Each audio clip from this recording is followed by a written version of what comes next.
Greetings to you, my fellow Africans. This is KisimaRadio, and we are connecting with you once again from our studios in Cape Town, South Africa. With me, I have Reverend Jeanette Sibanda. You'll remember her from the previous 2 podcasts. Actually, it's been 4, hey, Reverend? No, it's been 2, actually. 2, yeah. Yes. That was correct. You know, it feels like we've been talking forever, but I know. Because of other things, yes. Yes, because of other things. Right. Sure.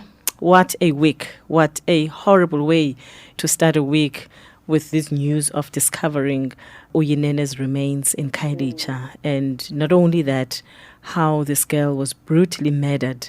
To think that she fought and fought and fought, you know, a losing battle. Yeah. Sure. Yeah. And I mean, still, we grappling to make sense of this killing. And our brothers and sisters in Gauteng are being killed by their fellow brothers and sisters, the fellow Africans. Our hearts are heavy. Our hearts are heavy. It's painful, Reverend. Anyway, welcome again. Welcome to our studios. I feel drained emotionally. This is too much. And I guess everyone is asking a question, why all this evilness? Sure. Please greet the listeners. And let's just start with our conversation. Yes. Greetings to our listeners. And I am so sorry that we are all in this place where we are actually heartbroken and mourning as a nation. Sure. And I think that's where we find ourselves today. We are so torn. We are broken. We are crying because this has not been a good weekend. It's not been a good week. We didn't end the week well. We're not starting the week well as a country. And specifically as Cape Town, which is where we are located as Kisima. So, yeah. Sure. Talk to me, Reverend. I mean, I remember since I joined the media space in 2014, and I introduced a program called the Gospel Shuttle from Cape to Cairo. And the intention of that program, I was presenting it with a brother from Zambia. And the whole objective of introducing that program was to sort of create this awareness to our fellow South Africans about the history of Africa before we were colonized. The fact that we were one big continent, you know, before the scramble for Africa. And all this hatred, how did it come about? All this xenophobic attacks, all this evilness, man, that we're facing, yeah. So what is happening? So we've got that happening, the xenophobic attacks. We've got attacks against rapes and killings against children and women. What is happening? And people are asking Christians. I mean, we're a Christian radio station. They're asking, where's your God? Where's your God? Where's your God? And as a nation as well, I think people are asking the same question because we claim to be 80% Christian. And here we are, with so much violence that's happening, in our country, in our nation. And I wish there were easy answers to the evil we experience in the world. But I want to just, to pause for a moment and just think about this. When we're speaking about brokenness and pain, that often when we feel exposed and broken, we have a need to cover ourselves. And usually we cover ourselves with shame, and from shame we live out of contempt, because shame always leads to contempt. All right. Because that's the most strong emotion, to cover our shame. And out of contempt, it's usually contempt towards ourselves or towards other people. Sure. Okay. And so what we are actually experiencing as evil and violence right now is contempt. All right.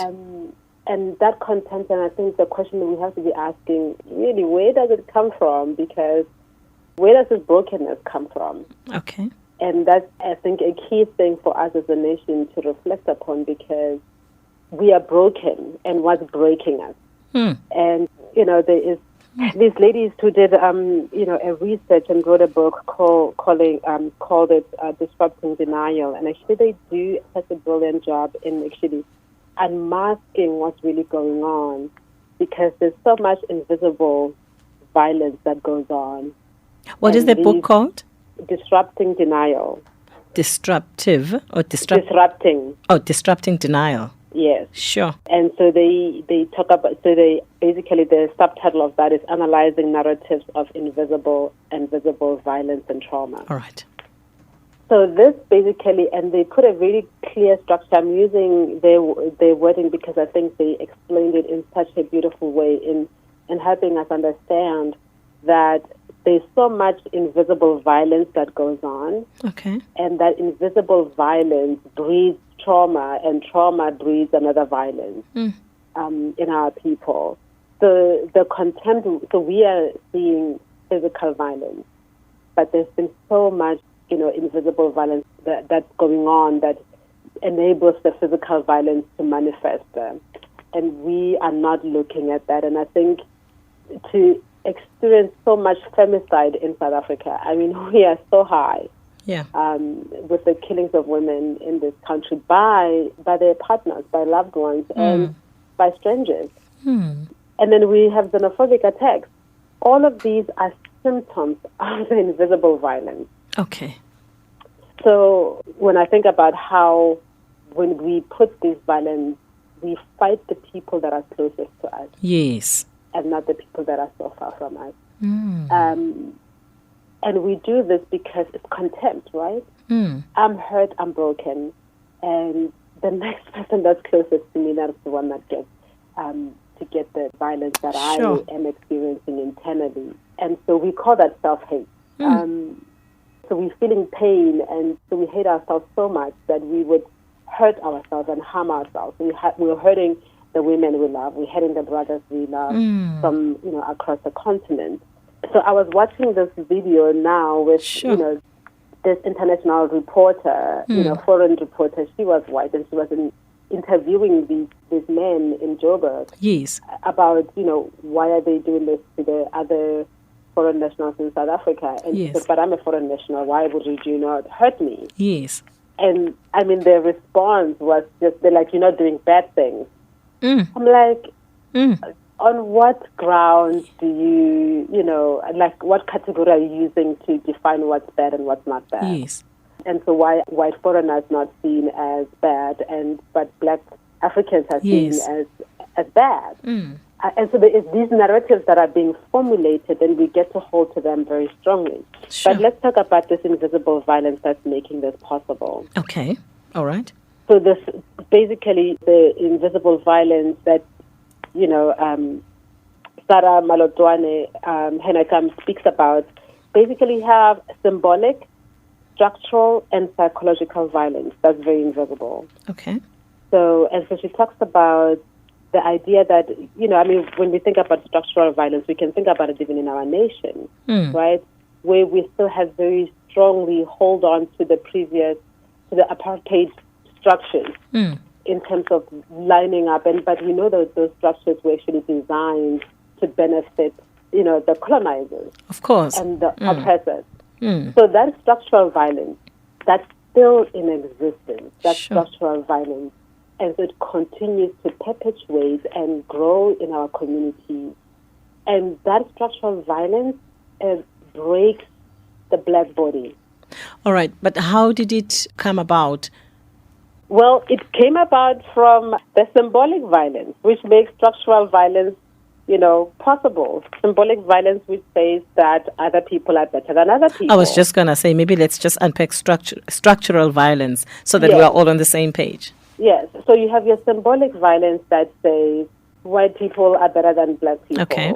White skin is better than black skin. And then, therefore, other people are allowed to do certain things and other people are not allowed to do certain things. Okay. So the powerful in that symbolic violence basically set up systems, political, economical, social, and basically structures that would enable them to live in that way, to remain powerful. So they set up structures to benefit themselves.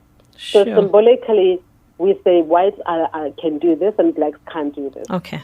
So, but it doesn't look like violence, does it? No, not at all. No, it doesn't look like violence when you say, black people can't live in this neighborhood, they can only live in this neighborhood. So it just looks like, you're separating people. But why are you separating them? Because other people are better than other people. So that's symbolic violence that enabled slavery to happen, that enabled the taking of Africa, dividing it and putting borders possible.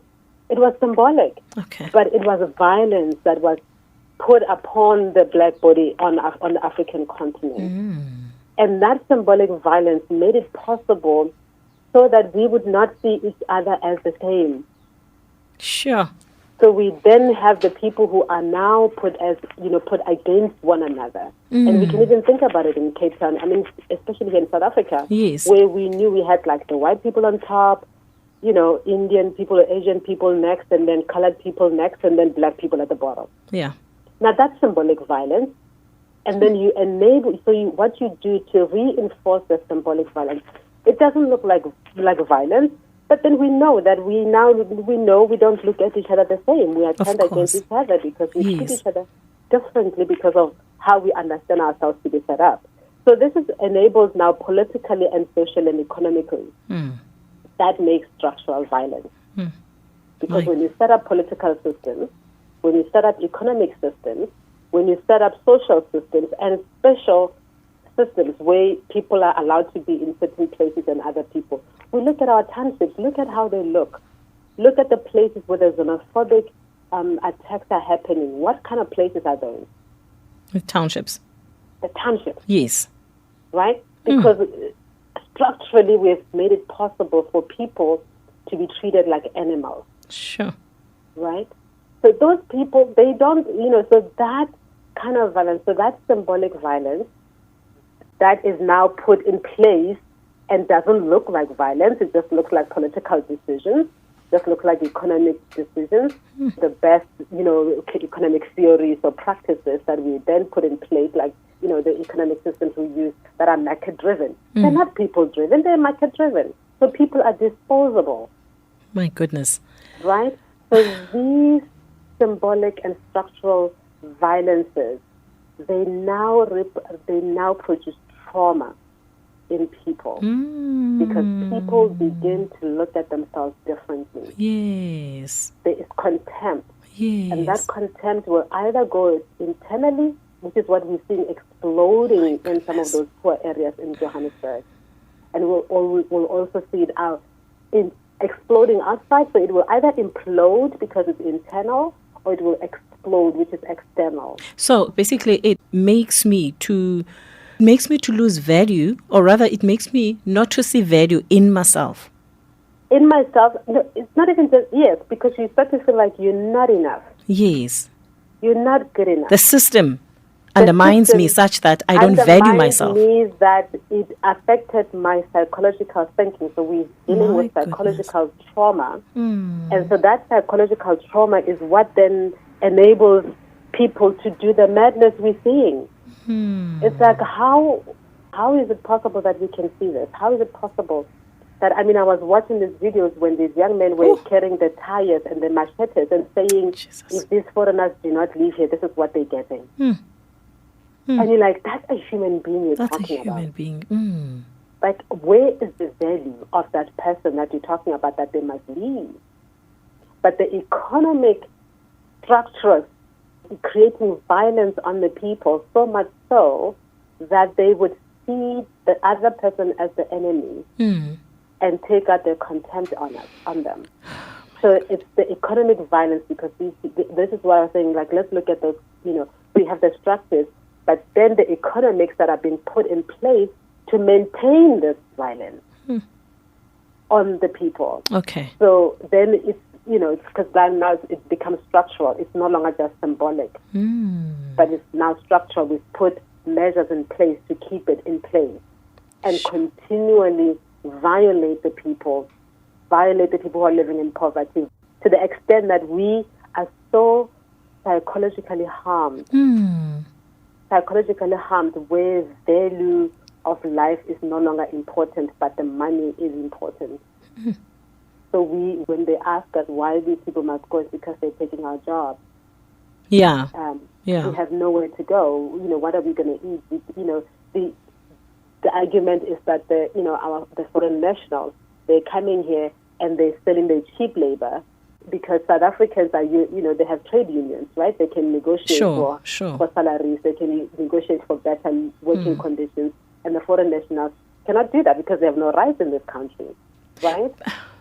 So, and then they can sell their labor cheaply, and then so employers will rather go with foreign nationals because then they cannot protest. They are not trade unionized, and then they can pay them like peanuts, and they will be content with it. And then South Africans will not be. But can you see how that psychological violence, what it's doing? Because this is economic. This is systems we've put in place that makes this possible. But because we are broken, and it's the invisible violence that we do not see. And then so we're fighting for the crumbs at the master's table. Let's talk about the brokenness of us as a nation. Of course, a nation is made up of, societies or rather communities and families and individuals. So where did it start? Where did it all start? Or rather, what are the factors that we can highlight that contribute towards the brokenness of the nation, especially the nation of South Africa? The nation of South Africa, I would say we were broken under apartheid. We were broken under colonization. I don't think that we would do justice to think of our brokenness apart from that, because these are still the effects of what has been done. Okay. So we want to quickly run into the broken families. And I do want to look at the broken families in a way, but we have to understand the brokenness we're experiencing in the families right now was started and began under the apartheid and colonization when families were forced to be broken so that men would go to the mines and work, where women were not allowed into the cities without the pass unless they had a work. Now families are broken, men are put into what you call hostels, packed like animals in the mines. When you dehumanize people, you cannot expect them to go and be human when they go back home. Oh, my goodness. So the structures that we put in place broke the families. It was intentional in breaking those families, because when families are well, the society will be well. Okay. But then if you break it, so you broke it until there was nothing left, and you're having families that are growing, you have single mothers who their husbands never come back home. And then when they come home, they just make these demands, because back in Johannesburg, in the mines or wherever the mines were, they're experiencing inhumane conditions. So you emasculated these men, and then they come back to their families. You're expecting them to be a loving father when they've been treated like a boy. Sure. You're expecting them to be a man in the house, but yet he's been treated like a dog. He's been called the boy, the boss's boy. And I mean, seriously, so the harm that was done to the community, that invisible, that symbolic and that structural violence, and how systematic it was, and how they made it so. So now you have these, even though we fought for the struggle and we won, we have a generation that's called born free. Those generations that are born free, where were their parents? Their parents went well. Right? So you have generations that are coming from brokenness. They only yield another brokenness. And especially because the systems have not changed. The structures have not changed. So we want to heal a nation, and we don't want to remove the pillars of what broke us to begin with. Is still in place. And so the men who are feeling so, and as we know that rape a lot of times has to do with power. When men feeling powerless and wanting to regain their power and their manhood, and they take it out on the women, and when the women fight back, they kill them. So this is a power game where people have been, when their power has been removed, and they're feeling like they want to gain their power and control back.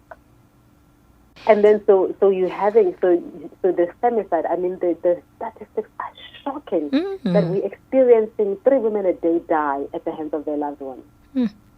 I mean, it's like 40% of women being raped on every, like seriously, the statistics are shocking and they're scary. And then we stand and we're like, but how is that even possible? Yeah.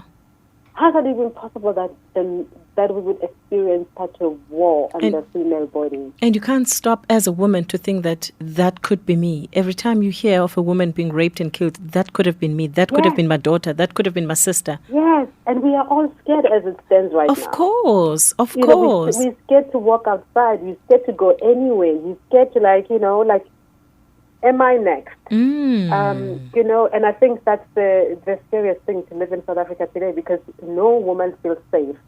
Sure. And specifically the black woman, the black body that has to walk those streets, the black body that has to go to toilets that are shared in the informal settlements, the women who have to go and find water outside of their houses. My goodness. At night, how are you supposed to help yourself? I mean, seriously. 5 a.m. in the morning. 5 a.m. Monday to Friday, women, they walk distances from their homes to places of public transport that will take them to their workplaces.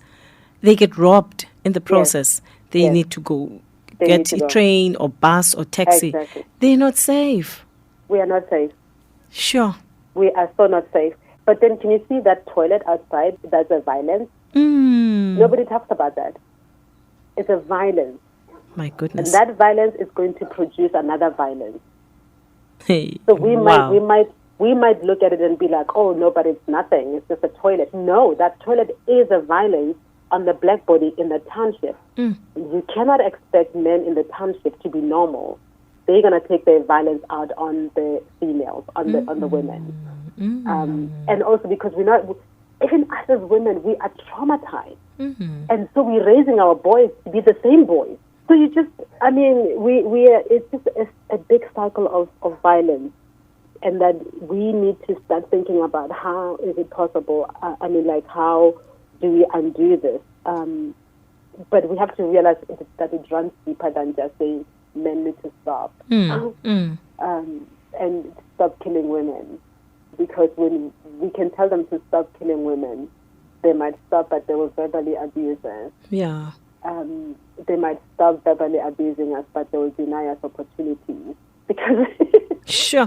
So the form of contempt goes that deep. So unless we go down and deal with the pain that the men are facing, and that's not only the men that are facing it, but this is like the societies are facing.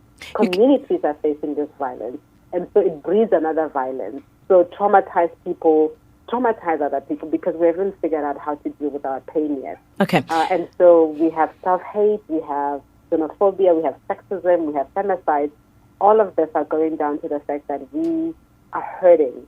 And so contempt is the way that we are finding ways to live and exist in our world.